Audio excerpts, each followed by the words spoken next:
Hey, Roberto here. Today I'm joined by a really special guest, Pietro from itsu. Pietro heads up cloud and security, and today we really want to get into the journey that Pietro's been with itsu. Obviously, you've had a great career there. We want to learn a little bit more about that. I think there's probably a lot of stories out there that others are going to really learn from. But also some really interesting topics about the areas that you look after today, cloud and cybersecurity, obviously hot topics in this world. And so that's really what we want to get into today. So over to you, Pietro. If you just give us a little introduction about you, what you've been up to, how you've got to your seat today. Yeah, sure. Nice to be here, Roberto. I'm the security and cloud lead at itsu. Been at itsu for the past 8.5 years. I started my way into the kitchen, so I started from the bottom, really team member, been out there in the kitchen making sushi, and I kind of like made my way up from there. So I've been in the IT team for the past 5 years now. So obviously when I started at itsu, I was already into IT. So I've always had passion about IT, I always wanted to learn more. And as I was working in the kitchen, I've started to do some self-studying as well as taking on some certifications such as the CCNA, and that is what enabled me to make the next step, which was basically joining the IT team at itsu. From that point, obviously, I started as a standard support analyst, looking after the computer issues or day-to-day issue that users might face, and eventually I made my way up into networking, and then where I am now, which is cloud and security. So my role really focuses around 4 different areas, 4 main areas. That's cloud, security, as well as infrastructures and network. So my role is really supporting the shops, the academy, and the grocery team. So as you might know, itsu is kind of like split into, we've got the retail business side, and then we've got the grocery side. So groceries, all those supermarkets, so they're all over the world. They supply products across quite a lot of different places around the world. Retail side of the business is mostly around shops. So we currently have around 75 shops across the UK and a couple of franchises outside the UK as well. So Yeah, big operation. And I think on your journey, what's really important and interesting actually is your journey from the front line to the mothership. We talked about that earlier, but what's interesting there is you've seen it from the front line. You've seen what goes on in the shop and on the shop floor, and obviously now behind the scenes actually getting to really make change and big change. Obviously there's it's a big operation, groceries and the retail, like you say, and obviously changes and things that you deliver really make a big impact across the whole operation. Just a side note, actually, obviously you were quite handy in the kitchen there. What was your favorite sushi to make? Well, probably have to say, I can tell you what my worst favorite sushi to make is the veggie sushi, because it's got so many ingredients inside, so it takes quite a long time to actually make. Yeah. But I would say I overall enjoyed my life in the kitchen. It was a great opportunity to actually learn English. So as an Italian coming into the UK, that was my first opportunity to actually experience what was like working in the UK, as well as learning the language and being there like really for itsu at the front line, as you said. Yeah, sounds good. And how's life in the mothership? So it's much different. It's really different. So when you think about working in a shop, it's mostly quite a physical job. So you get really tired because you have to walk a lot, standing most of the time, making sushi, cutting fish, being in the hot section, front of house, dealing with customers. Now it's more like I'm in the back end of the business. But when you mentioned, for example, having that first experience in the shops, that would really help me into stepping into the IT team, because I already had some sort of understanding of what the business and what the shops need. Being there firsthand, I knew that I had to support the shops in a specific way, and they really need the IT team for them to operate successfully and to be a successful team. Yeah. Okay, no, that's really interesting. So I guess moving into that world of cybersecurity, I feel like that's it's a big area. It's an area where there's so much news, a lot of headlines. From your perspective as an insider, obviously a cybersecurity professional, what do you think the areas are that most concern you, and that should concern a lot of other retailers and operators? So as you can imagine, at the moment there is a lot of focus on AI. So AI is quite a hot topic at the moment, especially around how do we make AI more secure and how do we allow the business to use AI in a safe way. Because eventually we don't want to stop the business. We don't want to be the blockers and say, okay, you can't use AI. We want users to use AI because we believe that it will give them, an additional help into their day-to-day business and day-to-day jobs. It helps them be more efficient, but at the same time, we want to make sure that there is security behind it. And so another topic which is quite, attached to the AI is data loss. So how do we prevent data loss? How do we prevent users from entering sensitive information into the AI agents or AI chats? And that is what all our focus is at the moment, making sure that we give the business an opportunity to use AI, but at the same time control it and have a safe operation around it. And that's an interesting point, because you talk about the trade-offs, right? Because you want to give people the tools and empower them to use what's available. Obviously there's so many different tools out there, right? Yeah. But then how do you put enough control so that you're satisfied and you can satisfy the business that actually we're doing it in a safe way? IP is not getting out there, trade secrets aren't getting out there. What do you do about that? So I think there is different ways that you can look at it. So it all comes, from a cyber awareness perspective. So first thing, I think users needs to be aware of how the AI works and what AI can really do. Because if users don't have an understanding, then really you can't control what they're going to do. So as soon as you make sure that the users know what they have in their hands and how to use it, then you go on to the next step. And that is basically understanding within the business, what is the need? What is the business case of use the AI? In what sense they want to use AI? Is it just a chat agent that they want to, ask questions and get answers? Do they want to use it in a more automation kind of way? So, I'm going to ask the AI to compile for me a PDF, or for example, export a list of, a list of IPs from a portal. So those different scenarios really change the way on how you implement the AI in the business. So it's always about, getting feedback, but listening the teams, the various teams across the business. What is their goal? What do they want to achieve? And then having that internal discussion within the IT team, how do we enable them to actually, achieve that goal, but at the same time being safe? And so what we really discovered recently is that you need to have a good procedure behind. So it's not just about understanding what you want to do, it's about how you're going to do it. So you want to make sure that the deployment is not just going out there, there you go, this is your AI tool. You want to test it, you want to pilot it, you want to make sure that it does what it's supposed to do. And at the same time, any data that has been inserted in there, it's I would say, closed and is not actually out in the public. Yeah, that's an interesting one. And I think people lose sight of, the first thing around what they're trying to achieve, and they just feel like they have to implement AI some way, because if you don't, you kind of feel left behind. But then the second part is if you move too quick and you don't really consider the implications of where the data is, where it's living, what it's got access to, that's also another risk as well. Correct. What would you say? What would you say have been the most, or can you give us one example of a successful implementation of AI at itsu? Yeah, sure. So I would say, during my time at itsu, I've been involved into a lot of projects. So from MFA deployment into, digital transformation in shops or network redesign. One that we actually done pretty recently, it was not necessarily tied into AI, but it was a way to actually allowing the business to share data externally, but in a way that we could control it and we could actually see what the business was sharing outside.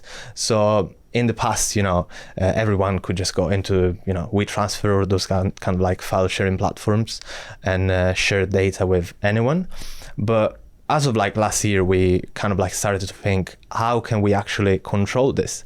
How can we give the business a way to sharing outside, but IT teams still able to actually control that traffic, control what can be shared to who, and having visibility of what's being shared. And so we came to a solution that is pretty much an automation. So using SharePoint and also Power Automate, it's a way to actually automate guest lifecycle. So when you say you have to work with a guest with a third party, user would just raise a request into our ticket system, and that would automate the process of creation of a guest, allowing them to have a SharePoint, which is basically shared between them and the third party. And then they could also share data via that SharePoint. This way, the IT team is fully aware, and we have full visibility of what's been shared outside. At the same time, we give the user the flexibility of, okay, I'm doing this. It's all going to be automated. We have an approval process as well behind, which is not just, okay, I'm the user, I'm raising this request, done. There is an approval process to make sure that every request is legitimate. We only work with, for example, company domains, so we do not accept public free domains, free email domains, just because from a security perspective we believe that if you work in a business, you must have a business domain, and that way, if that guest ever leaves that company, then we have a way to say, okay, from their side, this user has been deactivated. Whether when you use a free email account, it's quite easy to forget, right? So all these things that we put in place helped us into having more control over the data sharing piece. Yeah. Did you previously have people using like personal email to share? Yeah. We always had this kind of situation, and so we thought as an IT team, okay, we have to put a way to control this, and we came up with this idea. Yeah. And when you put these restrictions in, I guess there's always a thin line between putting restrictions in and slowing the user down, but also giving them the tools and the mechanisms so that they can actually speed up their work. Yeah. Obviously, you're talking about data sharing and doing it with third parties. That's critical to your success. Yes. But how do you do it? Like what you just said right there is about the balance of giving the automation, making sure that the process is smooth, and giving the access, because obviously it's necessary. Yeah. But not putting too many blockers in place, because otherwise people are just going to do their own thing anyway. People are always going to find a workaround. If you don't provide them with an alternative, they're always going to think, okay, this is not working. I'm going to find another way to actually do what I have to do. And this is what I've learned working at itsu, is that it doesn't matter how many security control you put in place. If you don't provide the users what they're actually looking for, they'll always find a different way to do it. And so it's important to listen. It's not just about implementing new solution. It's also about listening their point of view and understanding what do they need in details. What do they want to do? What do they want to achieve? And how do I enable them to do that in an easy way? Because it has to be easy as well. It doesn't have to be too much complicated, because otherwise, again, it will be something that they won't take very, as a good change. And so they will find a different way to do it. Yeah. And I feel like, things like MFA are solutions out there that people are putting into place to secure those passwords. I think it's quite common that passwords get reused and, particularly within corporate, if you've got lots of different systems that you use, there's a high chance that people are going to... Password will be reused, 100%. And this is going to touch base on another project that I've run at itsu. It was the MFA deployment. So in the past 3.5 years is when we started to actually, enforcing MFA across all accounts. Until then, we didn't really have an MFA enforced across the business. But then eventually we thought, okay, we must have MFA. As of 2023, there is no way that a business can live without MFA. It's one of those critical things that you need to have in place to make sure that you're as secure as possible. As you well said, passwords are reused. You can't stop that. You can't stop people reusing their password, and you can't even stop people from entering easy passwords. So you might have 15 characters, password policy, but then their password might be something really, related to itsu, and so quite easily guessable. So the way to actually... several digits, behind it, right? Exactly. And maybe change the last digit every... every time you just increase the digit by one. Doing that one, I know So basically, yeah, we thought MFA is quite essential to have in 2023, and we enforce MFA across the business. It wasn't an easy change because when you think about itsu, we're not a very tech-heavy business. We're mostly like shops. We have people, team members that work in the kitchen, so their technical understanding might not be as everyone thinks, you know. We might think, okay, MFA, what is it? It's something very easy. It's just a code on your phone. But actually, when you look at it from a team member perspective, you need to put yourself in their shoes. Not always they know what a technical solution is. And so you need to deploy something in a way that it's, first of all, understandable. You need to provide documentation. You need to provide FAQs, for example, to answer their questions. But also you need to be there to support them. And so when we deployed MFA, we made sure that it was done in batches. So it wasn't something that we just said, okay, from today, everyone is going to have MFA. Otherwise, it would have been chaos. It would have thousands of tickets through the tickets portal. But it was something that we've done more in a slow approach. So we started with a few members at the academy, then we kind of like extended it to the whole academy, and then we went out to shops. And yeah, as you can imagine, we've got GMs, all the management team at the stores. They need to use the shop email address, their email addresses, and so they need to have MFA there. They need to know how to use it, and yeah. Yeah, it's an important change, and I think that there's definitely been a lot more uptake in the last few years. There's obviously been a lot more acknowledgement that cyber risk is a real threat. Particularly within retail, hospitality, and leisure. So obviously, a good step forward to be implementing that, and I'm sure if people haven't done that already, is something that needs to be on their radar. So moving on and thinking about operations. Yeah. What would you say are some interesting innovations going on in the world of like the itsu stores? Yeah, so there's been quite a few, to be honest. One of them could be the digital transformation that we had a few years ago. So digital transformation was literally just improving the shops from an IT perspective, and so adding kiosks rather than tills. So we took out a few POS systems, which are basically point of sales for the team members to be there and serve customers. And we replaced them with kiosks, which are like self-service point of sales. And this was like with the mission of going cashless, wasn't it? That was with the mission of going cashless. So itsu went cashless around COVID time. Okay. Why was that? Yeah, I think the main decision around that, it was due to, the goal was to simplify operations. So when you think about a team member in a shop, you want to make their life as easy as possible. So when it comes to actually accepting cash, they would have to count cash at the end of the day, bring the cash to the bank, doing all the paperwork that they have to do.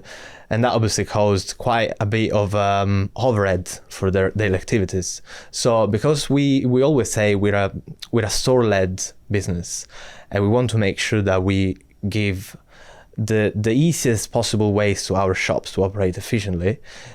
We want them to be focusing on the food. We want them to be focusing on the quality of the food, on the service, customer service, hospitality.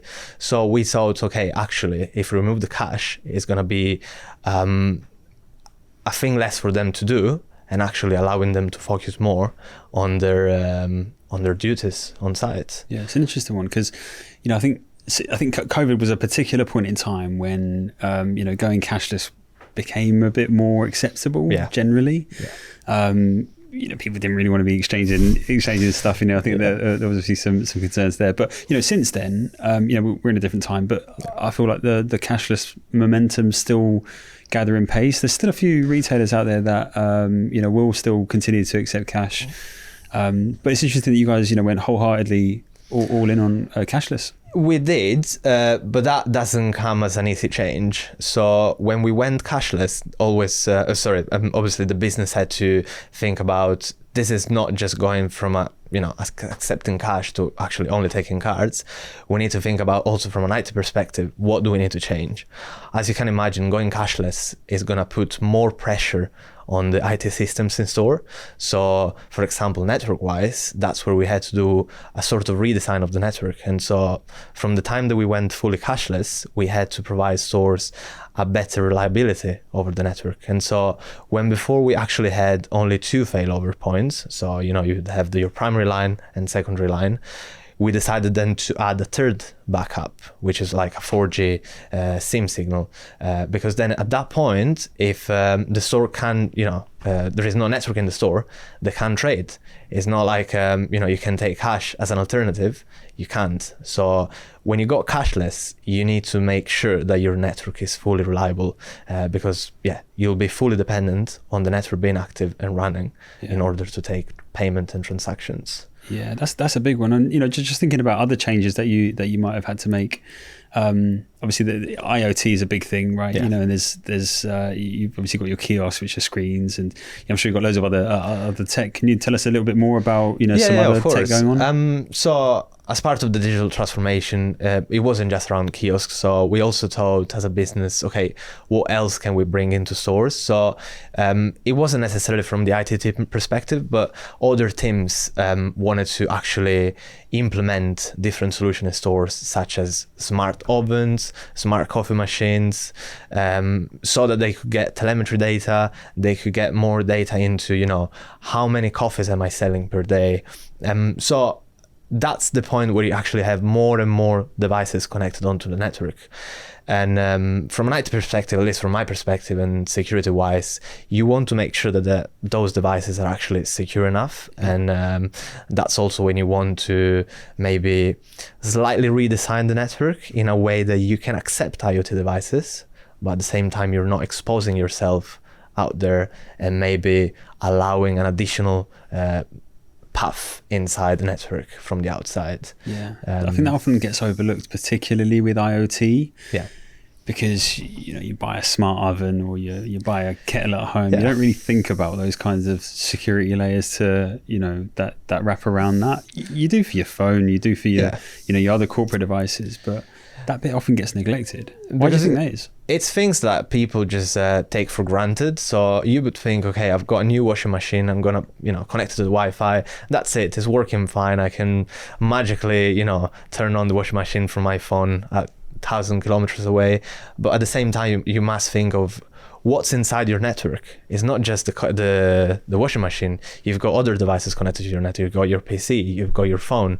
And so at that point, if I'm able to get access to the coffee machine or to the washing machine, at that point, I might be able to move laterally. And so jumping from one device to another and starting to get data from another device. So it's quite important that you look at the security features and security capabilities that every single device has when you connect it to your network. Yeah. And you mentioned smart ovens. What do these smart ovens do?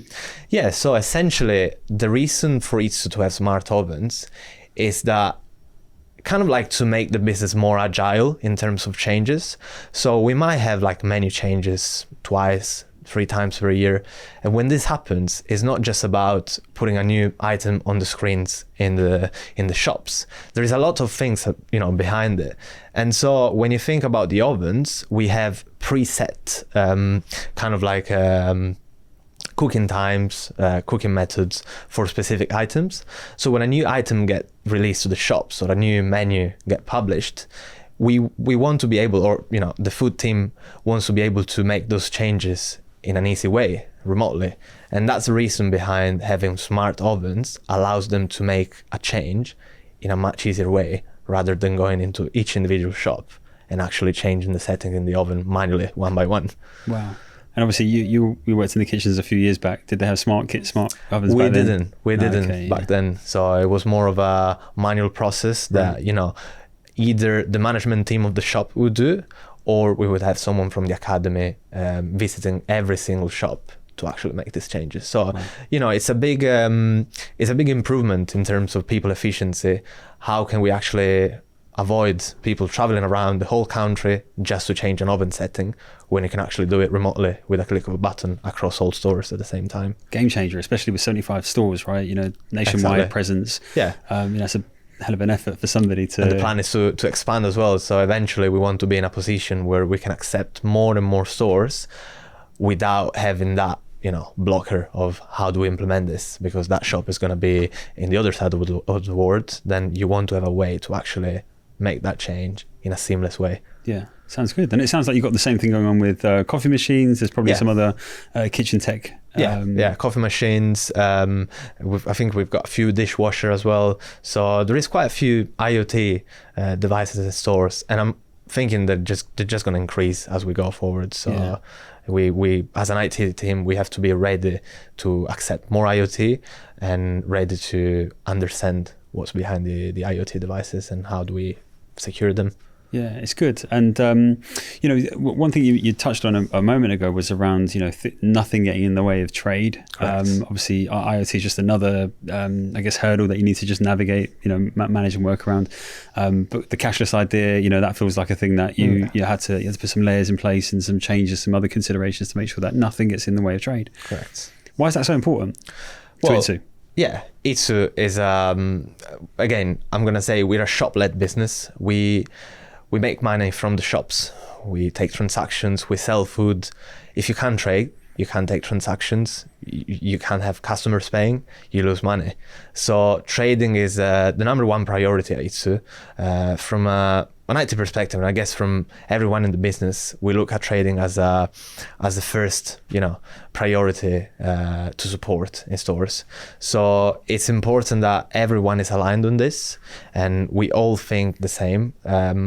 Even within the IT team, we all have the same idea that if a shop can trade, that's going to be your priority of the day. That's going to be your main issue to resolve. How do we get the store back online, back on trading? Any workaround that you might think of, it has to happen to make them allow them to be operational again. Yeah. Okay, that's interesting because you mentioned about that alignment, and I think itsu's got a scheme where you guys work really closely with particular stores. Can you tell us a little bit more about that? So obviously we as an itsu business, we are good into the culture, side of things.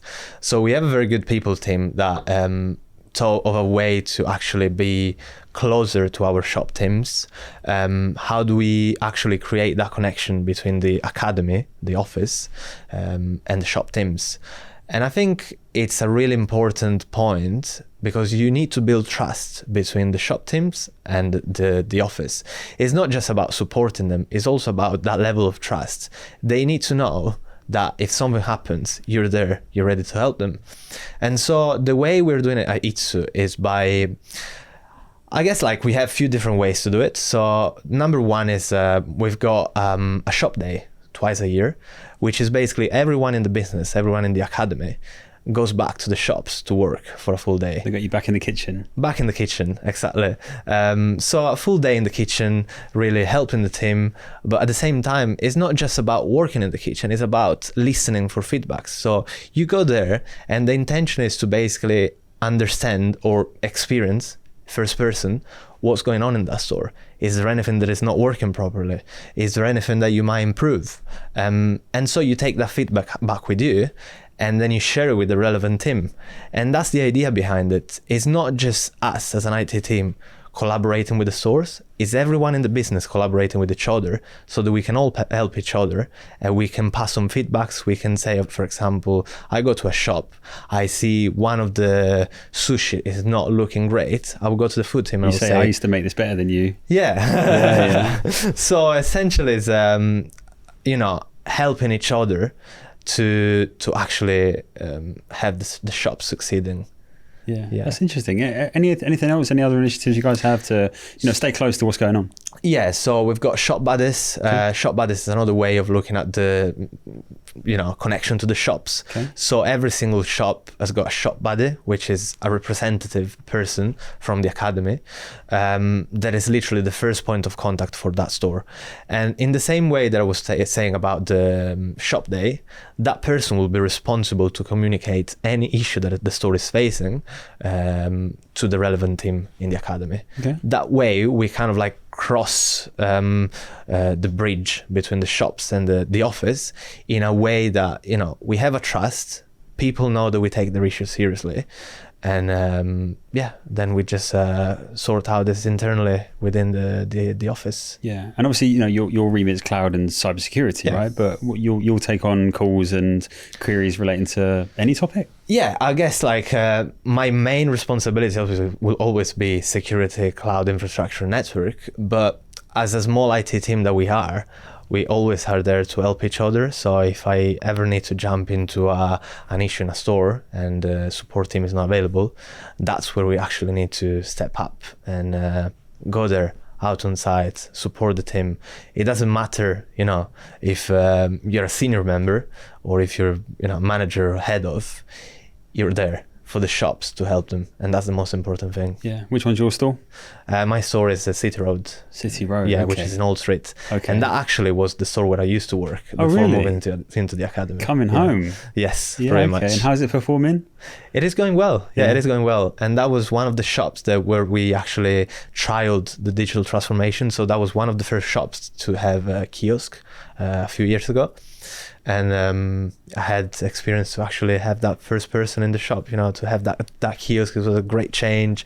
It's going into the future. We have those self-service screens and yeah. Yeah, and you used to work there in the kitchen. Correct. And then from there, I'm now supporting those devices from an IT perspective, which is a great change. Good to see, yeah. Yeah. No, it's interesting.